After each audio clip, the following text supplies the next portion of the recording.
Sebelum nonton, jangan lupa like, subscribe, dan tekan tombol lonceng. Selamat menyaksikan. Halo sahabat Eljon semuanya, saya akan menemani Anda semua dalam program Indonesia Business Forum dalam acara Productivity dan Performance Mentoring. Bersama saya, Fridayani, Associate Mentoring. Dengan tema, mengapa productivity dan performance menjadi syarat mutlak bagi kelanjutan suatu organisasi.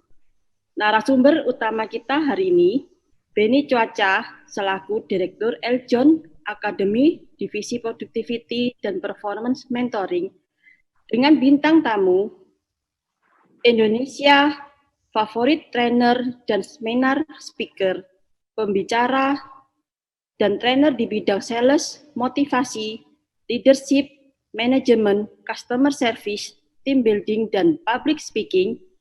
Beliau telah memberikan inspirasi di New Delhi, Mumbai, Afrika Selatan, Korea Selatan, Thailand, Malaysia, Ukraina, Moskow, dan kota-kota lainnya. Lebih dari 3.000 perusahaan, baik nasional dan multinasional, dan lebih dari 1 juta orang telah mendapatkan motivasi dan inspirasi dari beliau. Melatih lebih dari 150.000 remaja selama 15 tahun terakhir dalam program James Gui Dreams Achievers. Lebih dari 26 tahun pengalaman beliau sebagai pembicara seminar baik di dalam negeri dan luar negeri. Buku-buku dan CD audio bestseller beliau telah menginspirasi jutaan pembaca dan pendengarnya. Narasumber di Radio Smart FM 96,9 FM setiap Selasa jam 7 sampai 8 selama 13 tahun. Siapa lagi kalau bukan Pak James Gui? Thank you Bu Frida, terima kasih. Halo Bro Benny, thank you so much. Thank you ya sudah bacakan CV-nya yang berpanjang lebar ya. Thank you. Selamat siang Pak James, selamat siang, apa kabar Pak James? Siang.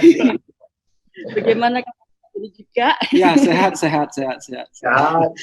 lalu sehat, thank you.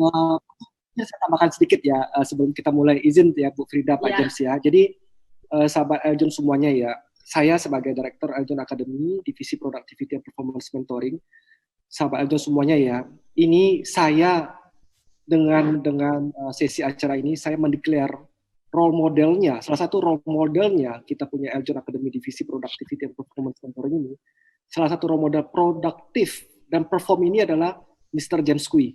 Saya much appreciate kepada beliau. Saya jarang sekali Pak James, saya jarang sekali mengakui orang lebih bisa expert di atas saya Pak James.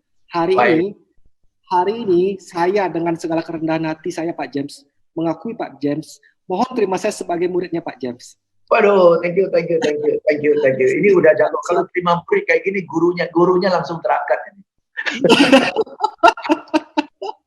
Gurunya langsung terangkat. Siap. Thank you Pak James. Ya, silakan Bu Frid. Baik, kalau gitu saya akan langsung masuk ke topik pembahasan ya Pak James Gui sama Pak Benny. Ya. Pertama saya mau tanya ini nih Pak, untuk Pak James Gui. Apa itu menurut Pak James Gui productivity dan performance, Pak? Oke. Ya, saya ditanya ya hari ini ya. Saya ditanya ya.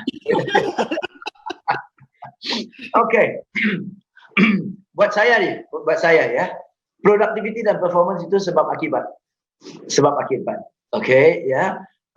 Performance itu kan prestasi, ya, prestasi. Prestasi itu adalah hasil dong. Ya, performance itu hasil ya, good performance or bad performance, betul ya, performance yang sesuai dengan expectation atau performance yang melampaui expectation atau performance yang di bawah expectation. Jadi performance itu adalah prestasi alias hasil ya, dan salah satu faktor yang buat seseorang bisa capai performance yang bagus itu adalah jika dia berprestasi, jika dia produktif.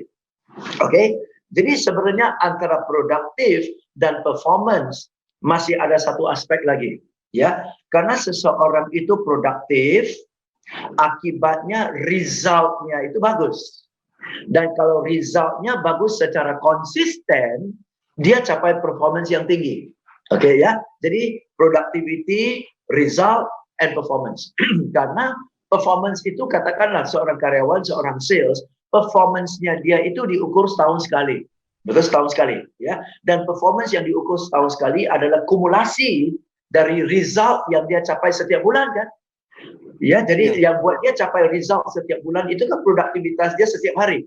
Jadi produktivitas dia setiap hari menentukan resultnya setiap bulan, dan secara kumulatif performance-nya untuk tahun itu bagus atau jelek. Okay, so if you ask me, ada 3 aspek. Productivity, result, performance. Performance would be the end result at the end of each year. Tapi the result yang every month itu, yang secara accumulate, membawa hasil performance itu. Jadi ada 3 aspek. Kalau menurut Pak Beni, Oke. apa itu? Thank you. Yang barusan dijelaskan oleh master mentor saya Pak James Kui itu sudah sangat-sangat valid. Jadi 3 aspek tadi yang saya pegang dari Pak James Kui barusan adalah produktif, result, dan performance. Nah, mungkin saya sedikit menambahkan dari sisi kacamata sebelah kanan atau sebelah kirinya adalah gini. Produktif itu adalah outcome per input.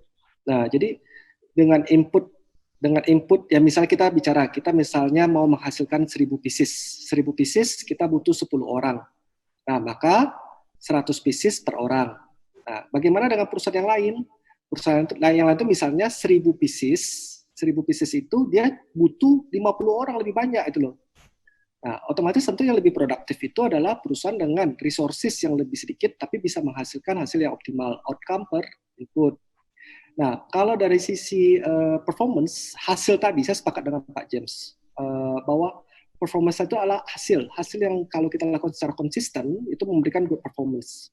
Nah, jadi kalau kita sudah tahu endingnya adalah gini, kalau performance itu harus ada sesuatu target atau goal yang akan kita capai gitu loh, yang akan mau kita capai. Nah, biasanya teman-teman semuanya, sahabat Eljon ya, dalam visi misi suatu perusahaan itu kita harus bisa mau turunkan terlebih dahulu menjadi KPI corporate. Banyak hal yang biasanya saya lakukan dalam acara juga training, seminar dan mentoring yang saya lakukan.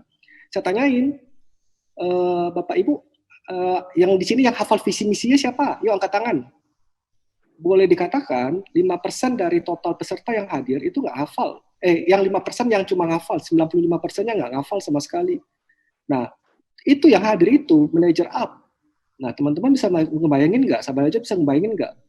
Bagaimana sampai kepada cleaning service-nya, office boy-nya. Nah, kalau hasil tadi apa yang mau kita capai tidak diketahui sampai di bawah, ibarat mobil, kalau kita mau ngegas mobil tersebut, tapi kalau ban roda mobil tadi, bautnya ada yang longgar, maka kita nggak mungkin berani ngegas.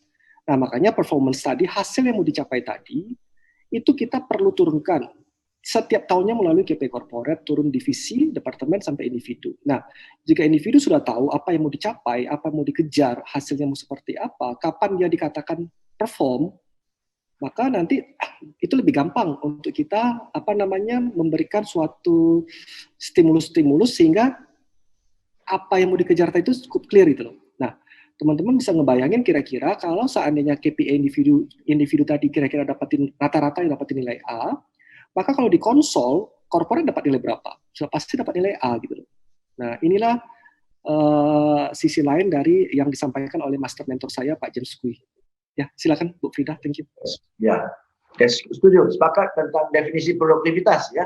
Produktivitas itu ya adalah capai hasil dengan menggunakan sumber daya yang lebih ngirit. Pokoknya gitu aja ya. Capai hasil dengan lebih hemat. Mau hemat duit, hemat orang, hemat waktu, hemat bahan, terserah. Pokoknya lebih hemat ya. Yang dikejar adalah penghematan, semakin ngirit, tapi target tercapai. Nah, itu produktivitas ya. Itu bahasa pengusaha. Gua nggak tahu gimana caranya, pokoknya budget gua hanya sekian, tapi lu tetap harus capai target. Nah, itu produktivitas pengusaha glodok. Oke?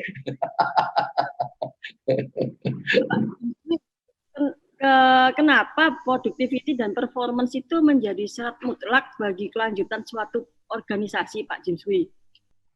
Oh ya, pasti. Karena ada yang namanya kompetisi. Oke, karena adanya yang namanya kompetisi, salah satu tuntutan dari customer selalu ya adalah harga yang lebih murah. ya. Dan kalau kita harganya tidak lebih murah dan competitive advantage yang nggak jelas lagi, ya, pasti kita sudah nggak bisa bersaing. Oke, seperti Jack Welch bilang, if you don't have competitive advantage, don't compete. Ya, sekaligus nggak usah bersaing dah, karena nggak ada nilai saingnya, ya. Dan antara lain banyak perusahaan bersaing dari sisi harga, karena itu yang dicari pelanggan. Oke, nah kalau kita harus turunkan harga, berarti cost kita kan harus ditekan. Kalau tidak, profit kita terkuras, ya kan? Jadi agar supaya kita bisa tetap maintain profit atau marginnya nggak terkuras dengan tuntutan market untuk menurunkan harga kita, otomatis kita harus lebih produktif, berarti capai sesuatu dengan lebih hemat. Seperti tadi kita bilang, hemat waktu, hemat orang, hemat materi, hemat bahan, terserah. Pokoknya hemat. Jadi penghematan itu adalah increase in productivity. Jadi kalau orang bilang harus tingkatkan produktivitas, berarti capai sesuatu dengan sumber daya yang lebih mirip. Atau dengan sumber daya yang sama, capai lebih banyak lagi. Ya, dengan demikian, cost per unit jadi lebih rendah kan. Dengan cost per unit lebih rendah, kita masih bisa lebih bersaing di pasar. Ya, itu salah satu. Ya, dan untuk produktivitas bisa terwujud, ya, harus ada banyak aspek. Nanti mungkin kita bahas ya apa yang buat produktivitas bisa meningkat atau justru produktivitas menurun. Ya, tapi ada banyak aspek yang harus kita explore untuk tingkatkan produktivitas. Ya, tetapi to answer your question, yes, kita perlu tingkatkan produktivitas karena kita harus bersaing di pasar. Dan pasar menuntut harga kita lebih rendah, dan kita pula nggak mau margin terkuras. Maka dari itu produktivitas harus naik lah. That's the only way. That's the only way to be able to compete in the market and still maintain your profit margin to increase in productivity. Nah, sahabat Eljon, kalau kita semakin penasaran kan ini kepingin mendengarkan lebih dalam lagi mengenai pembahasan productivity dan performance. Makanya jangan meninggalkan session berikutnya ya sahabat Eljon.